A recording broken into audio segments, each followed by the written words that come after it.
toolbox that I drew from as a caregiver. The outer one, I'm not going to speak too much, but to say that when you need help as a caregiver, find it and get it. For me, that meant really advocating for my parents, particularly my parents, to get the assistants, aides, senior helpers, whatever other folks we could enroll, lasso, hire, whatever we needed to do to help them out. So that was help to me as well. And similarly for my other caregiving roles. But the biggest tools that I had were internal tools. And I would say that there were 4 that I'll bring up here. And the first was how to take a deep breath. And I know from observing people that most of us, when they take a deep breath, they're way up here. It's all up here, it's all up here, it's all up here. So to just learn how to take a deep breath down here, I'm pointing down to my belly, and let your belly open up like you're sticking your belly out with that breath. That's a whole nother avenue.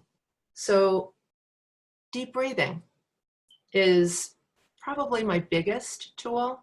And I would say to anybody listening to this, y'all gonna say, I know how to breathe, but unless you're breathing like that, it's not the tool of your breath. So breathing deep to really enliven yourself, it's like getting a breath of fresh air. The second thing that I learned to do was to observe my thoughts and pause them. Pause the thinking that I was having. So, oh, I'm in a hurry. Oh, my mom. Oh, I'm worried. Oh, this, oh, that, oh, that. Just like look at myself doing that and then pause it. And there's been some research that if you can do that for 17 seconds, I'm not going to say how the 17 seconds came about because I don't know, but there's research that if you can pause that process for 17 seconds, it breaks the link between the hurry that you're feeling or the anxiety that you're feeling, and you can reset. You can always pick up the worry again, which is why we have to rinse and repeat, but you don't have to pick up the worry. That was a big thing for me. The other thing was adjusting my body always through caregiving, because some of it I was, as we all are, you're waiting in an office, you're waiting and you're waiting and you're hurry up and wait, especially within a trauma setting, and really nowhere to go. But there's plenty of places to go. Walking, using the stairs, that's one of my favorites, but just adjusting yourself. And I call it the haughty sit. Haughty as in, you're feeling haughty today? You know, yes! Yes, and there's something like na-na-na-na. And if you do the na-na-na attitude, it really lifts your rib cage up, and you just have more space for everything. Digestion, it all works better. And the last one is just energize. Do whatever you can to energize. And so my toolkit was, I just didn't let myself skip a meal. I didn't do the eating at the sink. I didn't, and I had water. I became a person that something like this may as well have been just strapped onto my arm like an oxygen tent. It was like go nowhere without the water. As an external tool, this is just something that I noticed. It's anecdotal, but I think that it's true. That my mom, particularly at the end, she got very thin.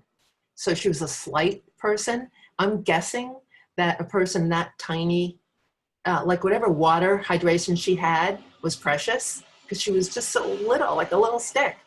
And I would come to pick her up, to take her out, and I would notice, like, it would have been called by her staff people, she was having a bad day. She'd be nervous, her knees would be knocking, her walker would be there, oh, get me out of here, get me out of here, I can't wait to get out of here. And I would just give her the tiniest little bottle of water that they had in this assisted living, the size tiny, and just say, okay, Mom, and I had to trick her a little bit, but take a sip of water and then we'll go. And I really was not going to leave till she finished that little bottle. And I can tell you that between the time that I got there and the time that we left, the only difference was the water, and she was a different person. So I am certain that the research about hydration affecting you. And when you're dehydrated, it could be like you had a martini. My mom, I would have been there. She was on like 3 martini land from dehydration. So give your Curie the water. Make sure you're drinking it yourself. Everybody will be better.